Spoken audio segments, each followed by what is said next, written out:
Now, we started talking about the first rebellion, and last week we talked about part one, the celestial serpent. Tonight we're going to recap the celestial serpent and introduce part two, the king and the consequences. What happens when we actually rebel? We'll start talking about this, but let's start with reviewing the celestial serpent. Based on the Hebrew term, we discussed the serpent is one of the celestial beings who inhabits Eden, where God dwells on earth with the celestial council for cosmic business alongside humanity. And so the Nahash language there is a double, if not a triple entendre, for not a snake, but a celestial being. So I'm entitled him the celestial serpent. As best we know thus far as his motives are concerned, the serpent disagrees with God about how he constructed the world, especially placing humans at the top of this new world order. So what he's going to do is take God's mandate or prohibition in 2:17 and try and use it to get God to put humanity to death. So he takes the idea of do not eat this fruit and tries to say, okay, I don't want these creatures alive. I don't think this is a good setup. Who are these inferior Homo sapien beings? Let's get them dead. And if God said the day they eat of it, they'll die, maybe that means if they eat of it, I can get them killed. I think that's as close as we can come to his motives.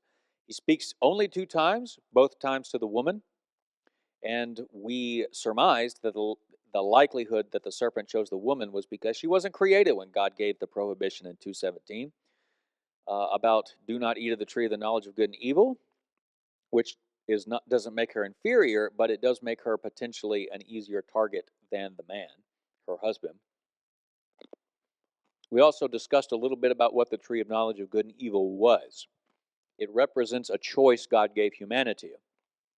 The choice of either letting God decide what is good and evil or deciding what is right and wrong, letting him reveal it, letting him be the judge over it, or we could stretch out for autonomy, another God, and we can decide what is good and evil, right and wrong apart from God.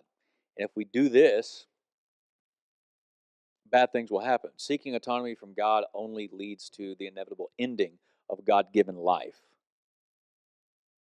And of course, we talked about the temptation itself, this conversation between the woman and the serpent. The crafty words of the serpent that he speaks are designed to cast doubt and suspicion on God's character as the good king who provides for humanity and has their best interest in mind. So where God says, you're free to eat from the trees of any of the trees of the garden, the serpent reframes it in 3:1 as, did God really say you must not eat? Where God says, when you eat of it, you will certainly die. The serpent says, you will certainly not die. So he turns God's true words into suspicion of saying he's holding out on you. There's something he's not letting you do. He's not letting you be like us. He's not letting you be all that you could be. And his words are designed to make the woman think that way. And her responses to the serpent, oh, we can eat from any tree in the garden, except for the garden of the tree of the knowledge of good and evil. We can't touch that. Her answer to his question, did God really say, shows that she lacks a complete, full understanding of the reasons about the tree. She doesn't call it by name, and she doesn't seem to understand what the purpose of not eating it is. So her lack of understanding makes the serpent's words in verse 5 all the more appealing to her. God knows that when you eat of it, you will be like God, knowing good and evil. I mentioned that like God may be able to translate it as like the gods, as in like all the celestial Elohim that God rules over. As in, hey, we did get to decide what is good and evil on God's side. You're the only people that don't get to in on the conversation. That's a possibility. I don't even think it's a particularly strong one, but I think it's worth considering because that would make the serpent's language of saying it's God and us against you two, and really put pressure to say you could be more if you just defy God. You could be like all of us. You're the only ones not. But even if it is the traditional say of saying you can't be like God, you can be like God rather, knowing good and evil, deciding what is good and evil. He's tempting them to go above their station, their God-given station, which we'll come back to in the judgment when we talk about the serpent a little bit later. So the serpent is the first dark lord, and the message of the first dark lord is this: if you just eat the fruit, you'll get to decide for yourself what is right and wrong, good and evil. Right now, God is the one who decides what is right and wrong, and you do what he says.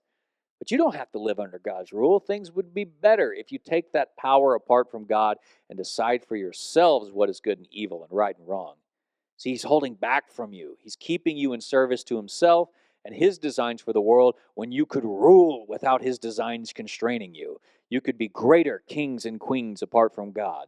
The only thing you have to do is to get there is to eat the fruit and free yourselves from God's imposing chains. In a nutshell, that paragraph is the conversation between the serpent and the woman and what he's trying to convince her to do. This is the full conversation that I've interpreted and fleshed out here into a paragraph. Now, what I want to do is reread Genesis 3, 6, and 7, talk about a few key things that we didn't get to discuss last week because I had apparently forgotten in a different PowerPoint. Now I've added it to this PowerPoint. We'll discuss it, and then we'll move on with the serpent's judgment here and when God shows up. So, when the woman saw that the fruit of the tree was good for food and pleasing to the eye, and also desirable for gaining wisdom, she took some and ate it. She also gave some to her husband who was with her, and he ate it. Then the eyes of both of them were opened. They realized they were naked, so they sewed fig leaves together and made coverings for themselves.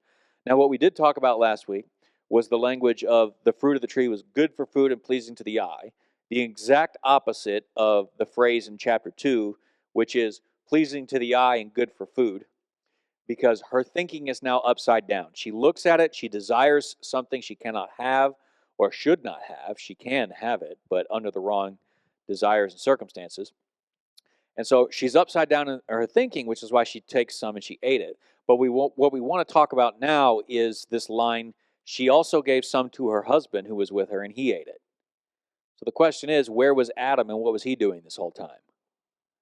Does this phrase in verse 6, does it mean that he was right there with her while the serpent was talking to her?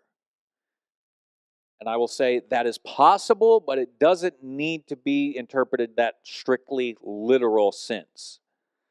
The language of who was with her is language of the man and the woman were just together in the garden.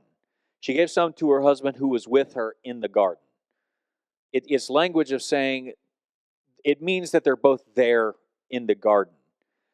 When the conversation takes place, it does not necessarily mean he was standing there next to his wife, listening and not talking or not defending his wife, not backing her up or correcting her about her misunderstanding. I think it's probably better to suggest that Adam was not present, though I do not know this for certain. It seems better to suggest that he was not there because he doesn't step in and do anything. And the reason I'm pointing this out is a couple of things. Is one, I always hear preaching from people that like to get after men for being, too passive and not doing anything. And they go to this as a key verse of saying, Adam was standing there the whole time and he didn't do anything. He didn't say anything. And if he is standing there the whole time, then yes, he didn't do anything and he didn't say anything. But we're in the realm of poetic narrative here. Does not strictly need to be read as saying he was standing right there.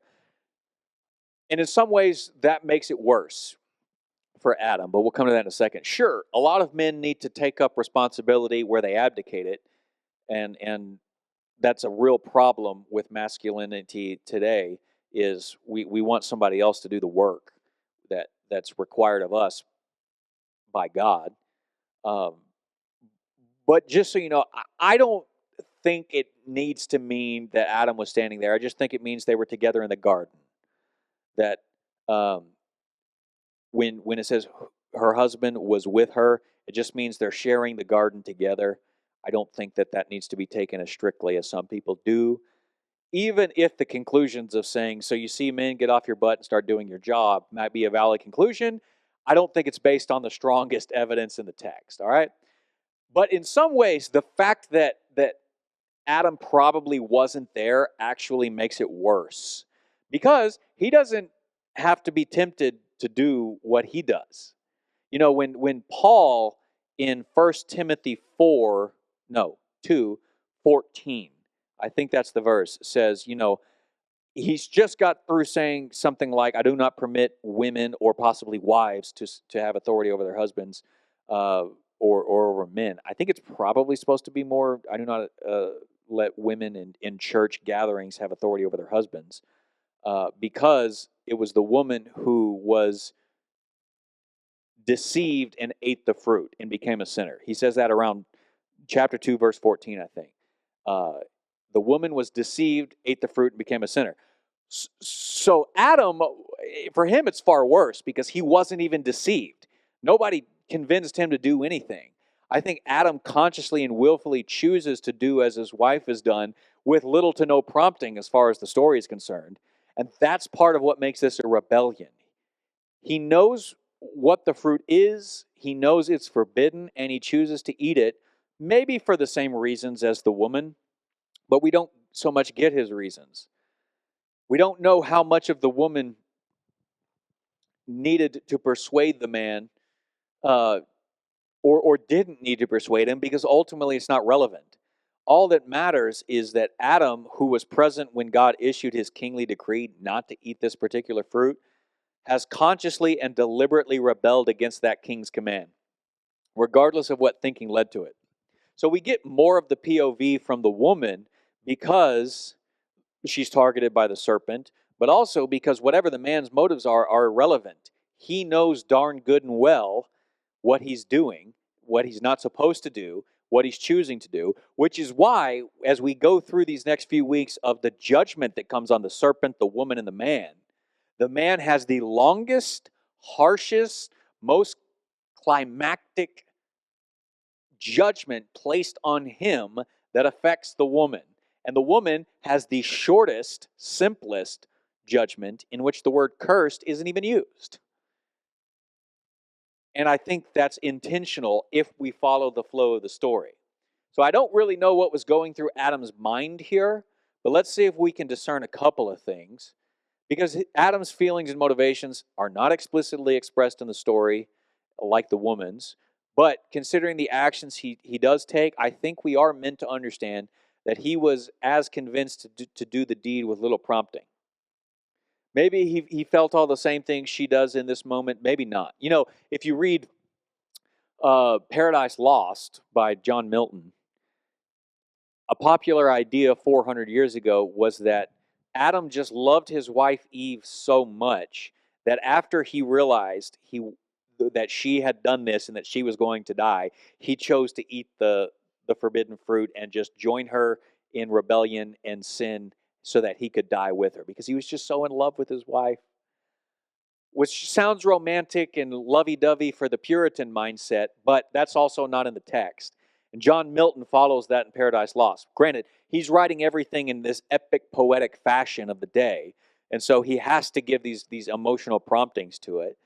But if you come across that interpretation, just know it largely comes from John Milton's Paradise Lost. It's not in the Bible. We don't know what Adam's motives were, but it could be the same as the woman, which was that the woman craved something pleasing but forbidden. She justified it by seeing the wisdom she would gain through disobedience. The forbidden fruit was desirable for gaining wisdom. It's the same word as meaning covenant. Covet, not covenant, covet. A negative quality of desiring what is not yours to have. It's the 10th and final commandment, the one that nobody ever knows if we're doing it, right? That's why it's the 10th and final climactic one, because all the other uh, commandments, if you break them, people can see it. The final one, nobody knows if you're coveting until you actually go and steal, until you commit adultery or something and act it out. The commandment not to covet is the only commandment that actually has to do with the invisible motivations of our heart. The language here in Genesis suggests that the woman was coveting something she cannot have. It is possible that Adam was going through the same things. I don't know that for sure, but it's a possibility.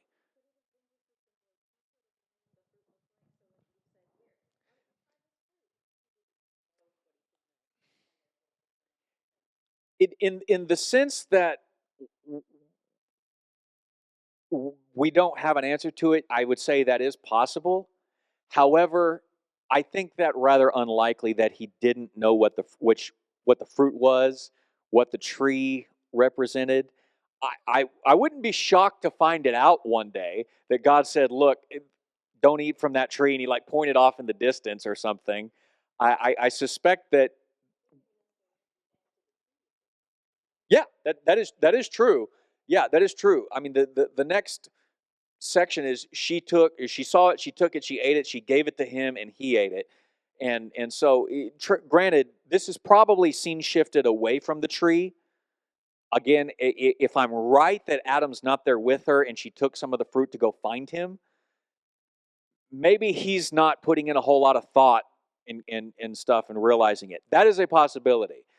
Whether he's looking at it and saying, "Oh, this is the fruit," but I always wanted this fruit, so I'm going to eat it. We don't know. We're speculating here. We're in the realm of guesswork, and that's okay. Um, True, he did inherently trust her. However, um, one of the what I'm trying to say here is that one of the possibilities is that her motivations quickly became his motivations, her coveting and stuff, and he looks at it and he sees but that regardless of his motivations, where it says she had to be talked into it by the serpent, he doesn't seem to have to be talked into it, and he's the one that's ultimately to blame here because he received the commandment from God and knew not to do this. Which is why when the judgment comes, it's all on him. I say all. It's primarily on him. He's not solely responsible. She has eaten of it and he can choose not to. But he's not even prompted by a celestial being to be talked into it. Which is why you kind of the pattern you see with Cain. The serpent has to talk the woman into eating it and doesn't have to talk Adam into eating it. In the very next chapter, Cain doesn't have to be talked into killing Abel. He just goes and does it, and God tries to talk him out of it and can't do it.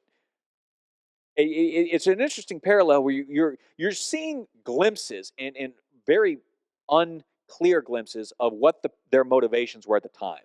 We get a clearer glimpse of her motivation, and I'm speculating about his, but I'm speculating that his motivations were arguably worse and easier to get him to do what he did. And that what he did was worse because he knew better than her. He could have stopped it, he could have helped her, he could have done a lot of things, and he chose to do the worst possible thing ever.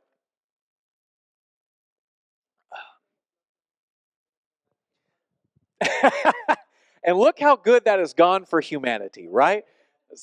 So let's talk a little bit about this because this quick short staccato verbiage here, quick short sequence of actions here, leads us to believe that it's all actually happening very quickly. All right, little or no thought is likely being put into what the woman is doing and what the man is doing in response to the woman. So the serpent's idea is, hey, don't think, just go, just eat it. Come on, do it. Consequences are for lesser people to think about later. Hey, I told you no consequences are going to happen. What's there to think about? Just do it. Just do it. Just do it. Just do it. Come on. It's like the original peer pressure here. So perhaps the reason we get so much of the POVs of the woman is because although it is the wrong thinking, she at least is thinking about it more than the man.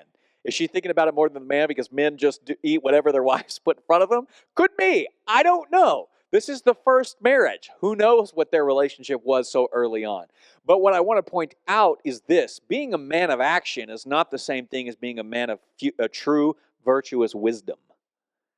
Sometimes pure action is merely just the pseudo wisdom we talked about last week, disguising itself as genuine wisdom. And I've worked with pastors like this who just think, hey, I'll just come up with the first idea, my first idea, that's what we're going to do, and boom, go, go, go, go. Move on to the next thing. That didn't work, move on to the next idea. It's like if you would slow down and put some thought into it, you might stop yourself from doing stupid things quick that you're going to have to come back to later on and correct yourself for. That's a possibility. And I think this quick staccato sequence of actions here shows that neither one of them are putting much thought into their actions. They claim to have this wisdom. They're going to reach out and take it thinking that they're going to gain wisdom, but they're showing how foolish and silly they actually are because they're not thinking it through. And when we don't slow down enough to think it through, we typically get ourselves into bad situations. This is the catalyst for so many stories where the hero's fundamental flaw is oftentimes that he just won't stop and think it through. For dark lords like the serpent, and as we'll talk about in chapter 4 when we get to Cain, they think it through, but they never rethink it through. So, when they do think it through, they cannot be talked out of what they think is the right course of action, which is always benefits them, to heck with whether or not it benefits other people. As we continue to talk about what makes good villains, this is a quality of it. If they think at all, and evil people can be very brilliant people, they only think about things in such a way that it benefits them and their goals and what they want. The serpent here is pressuring them maybe a little bit not to think and just to take action so that they can't slow down enough to reject a course of action. So I think wisdom might dictate you don't want to act usually until you've thought things through. Now, I have the opposite question because I'm an overthinker.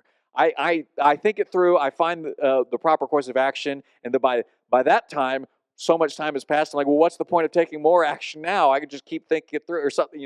I overthink about the options that are available, and I end up rarely taking the action that I need until I've whittled out enough of them to say that would be a bad course of action, that would be a bad course of action. But of all these good courses of action that I can take, which one should I take? And I just overthink it until the cows come home, and it's just also not good. So there's always a balance here. But here in Genesis 3, they seem to, neither one of them, man or woman, husband or wife, be thinking anything through, just indulging their feelings. And I think the author is deliberately casting this story in Genesis 3 is the same kind of rebellion against God that would happen in places like Numbers 11, where in verse 4 it says, the rabble with him. This is Israel's first story after they leave Sinai in Numbers chapter 10. Israel has just left Sinai, and this is the first story that comes to mind. The first 3 verses of this chapter set up all the failure that's going to come, but from 11 through the end of Numbers, it just is a downward spiral. Here's the first story. Just the beginning of it. The rabble with them began to crave other food.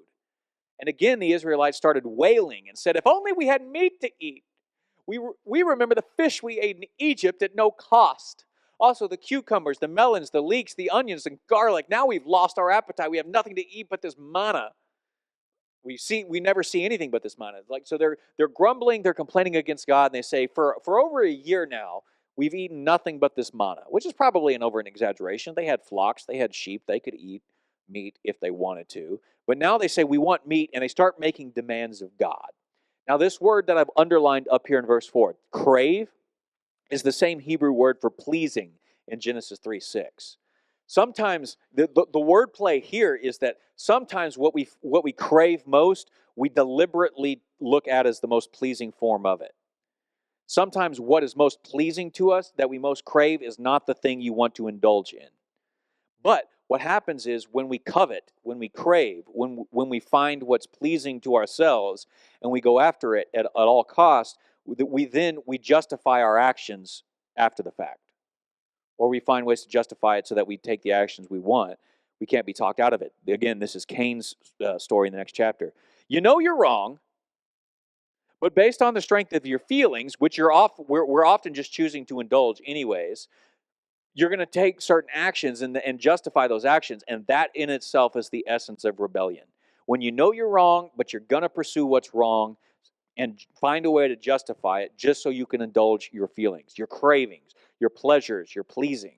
Whatever pleases you most, whatever that is, we find ways to justify it rather than actually trying to do this. In trying to put our feelings aside to reject wrong and choose God's right, which is the essence of genuine righteous obedience, we don't want to do that.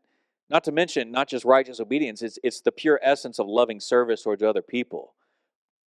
You're going to have to learn not to indulge certain feelings, which is what we're told to do pretty much all day, every day in our culture these days. Especially if you're online too much. You get stuck in the echo chambers. You hear what the algorithm tells you want to hear. You kind of tell the algorithm, I'm interested in this, and then it just forms a feedback loop by feeding you more of that, and you just get more of it in your head, and you're not thinking any new thoughts, and you're not rethinking your old thoughts, and then it just becomes all these feelings, positive or negative, where you think you're right, and it leads to bad actions, believing that you're right. And the political assassination of Charlie Kirk this past week is an example of a person trapped in that echo chamber loophole. Lots of us, we all do this. We need to learn how to put our feelings aside, good or bad. Jesus got to Gethsemane and said, I really don't want to do this, Lord. Is there any way for this cup to pass from me?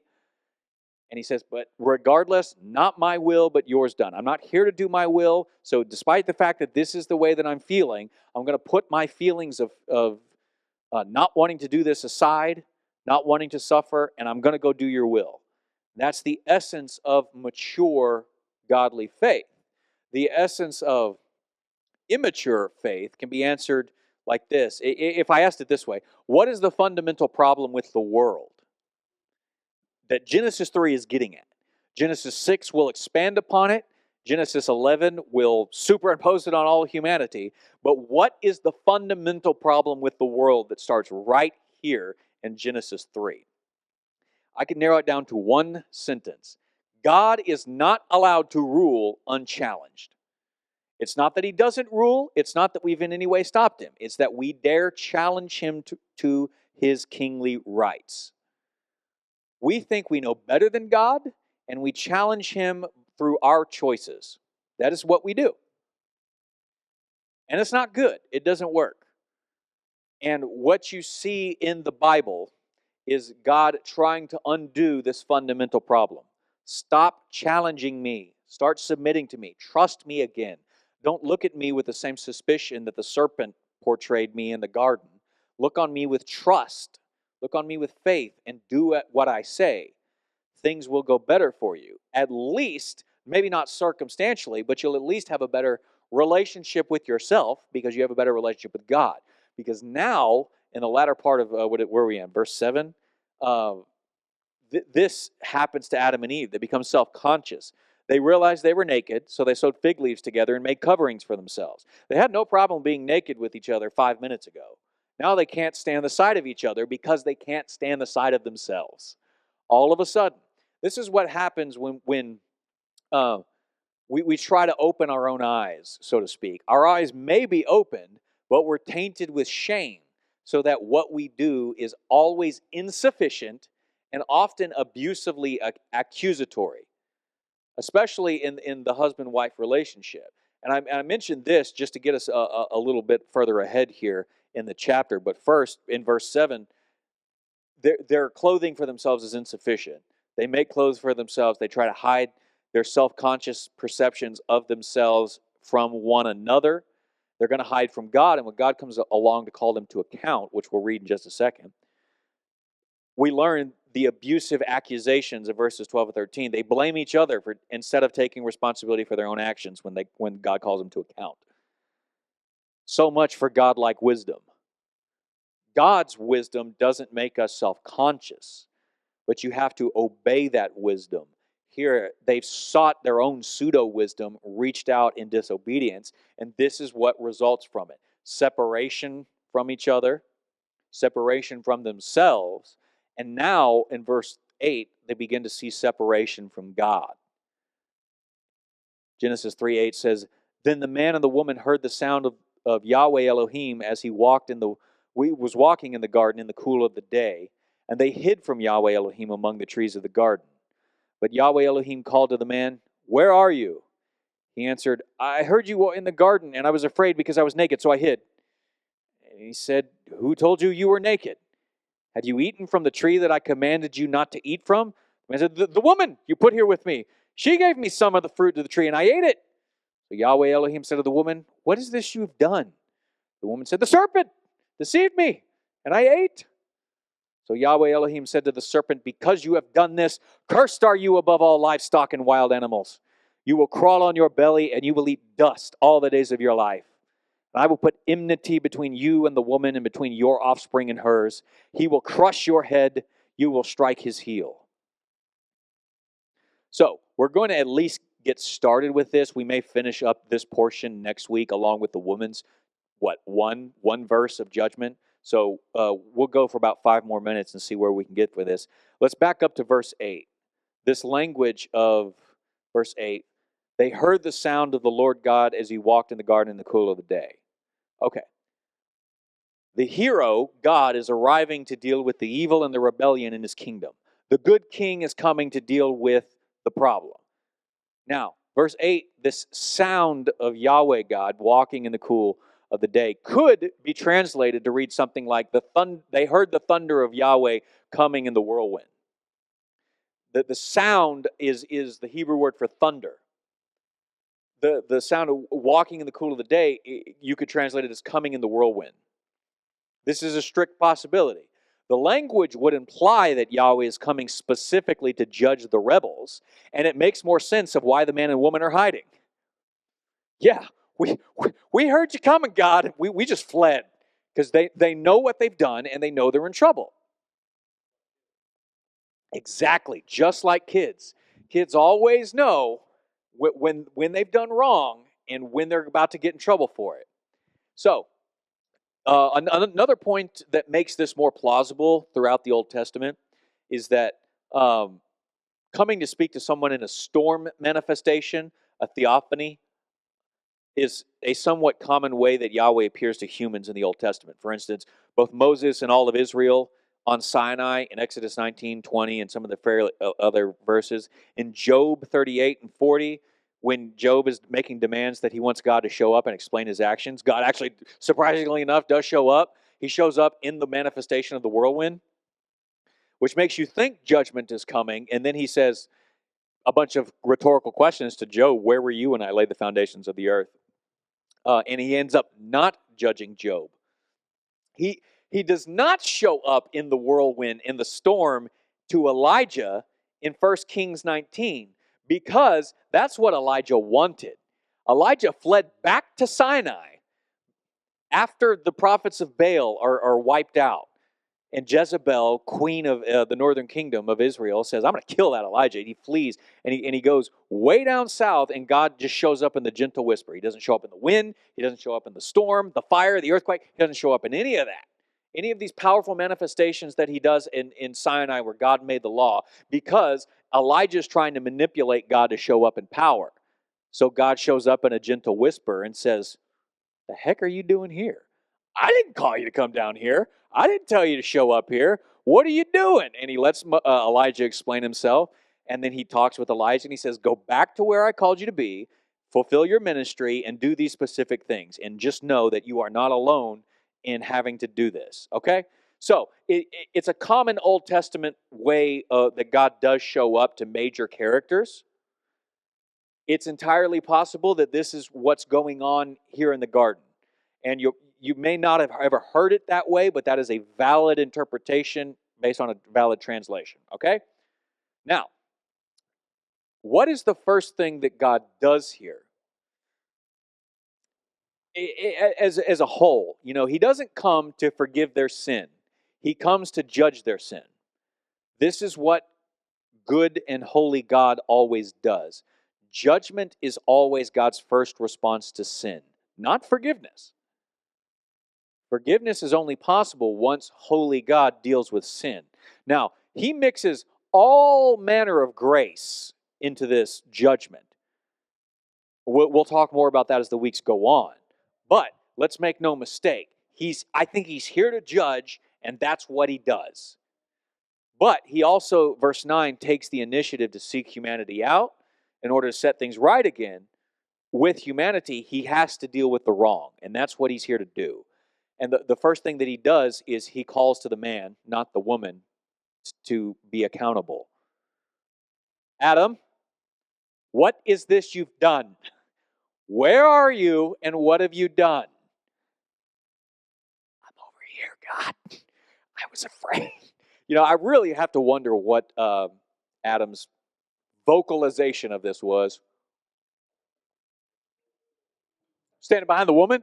Hey, if he's not physically standing behind the woman, and he's at least standing there, he's going to point to her and blame her, right? Because this is what happens when God calls the man to account. We see the chiastic structure of the plot unfold. God questions the man. He offers him the chance to confess his crimes, which could make judgment a lot less severe. That's the point. When God comes to judge us and call us to account mercifully, it's not so that he can be as strict and by the books as he needs to be. But the man refuses accountability and he blames the woman. So God speaks to the woman for the same purpose. She also rejects accountability. She blames the serpent. So God speaks to the serpent, but he doesn't seek to question him. Instead, he curses the serpent in judgment. Then he judges the woman in verse 16, and then he judges the man in verses 17 through 19. And the man's got the longest, most drastic one, judgment. Okay, I think we'll stop there tonight, and next week what we'll do is we'll unfold the serpent's judgment. Here's a sneak peek of where we're going. I love this picture of the serpent shocked, because the serpent trying to exalt himself was cast down. And we'll talk more about what that means next week, and we'll also deal with the woman's judgment, because that's one verse. So we'll deal with like 3 verses itself, and then we'll be done.